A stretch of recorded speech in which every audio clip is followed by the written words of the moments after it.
Hello guys, ఇప్పటివరకు T20 world కప్లో 25 మ్యాచ్లు అయితే జరిగినాయి. దాంట్లో గ్రూప్ ఏలో ఇండియా 2 మ్యాచ్లు ఆడితే 2 గెలిచింది. రన్ రేట్ బాగుంది, +3 ఉంది మనకి.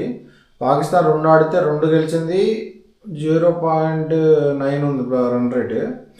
USA 3 మ్యాచ్లు 1 గెలిచింది, 2 ఓడిపోయింది. కానీ రన్ రేట్ బాగుంది, ప్లస్ 0.5 ఉంది. నెదర్లాండ్, నమీబియా ఇంకా డిస్క్వాలిఫై అయిపోయినట్టే.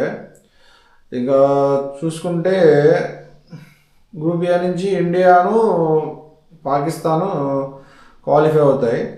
ఇంకా గ్రూప్ బి విషయంలో చూసుకుంటే శ్రీలంక 2 మ్యాచ్లకి 2 గెలిచింది, 4 పాయింట్లతో రన్ రేట్ +3. జింబాబ్వే ఎవరు ఎక్స్పెక్ట్ చేయలేదు, జింబాబ్వే 2 మ్యాచ్లు 2 గెలుస్తుందని. ఆస్ట్రేలియాని కూడా ఓడించారు, వీళ్ళదే రన్ రేట్ +1 ఉంది. సో నాకు తెలిసి ఆస్ట్రేలియా ఎలిమినేట్ అయిపోతుంది. ఎందుకంటే శ్రీలంకకి 2 మ్యాచ్లు ఉన్నాయి, జింబాబ్వేకి 2 మ్యాచ్లు ఉన్నాయి. ఆస్ట్రేలియాకి 2 మ్యాచ్లు 2 గెలవాలి, ప్లస్ మంచి రన్ రేట్తో ఉంటేనే ఆస్ట్రేలియా క్వాలిఫై అవుతుంది, లేదంటే ఆస్ట్రేలియా ఇండికే. సరే, గ్రూప్ ఏలో ఇండియా పాకిస్తాను, గ్రూప్ బిలో శ్రీలంక జింబాబ్వే వస్తాయి సూపర్ 8కి.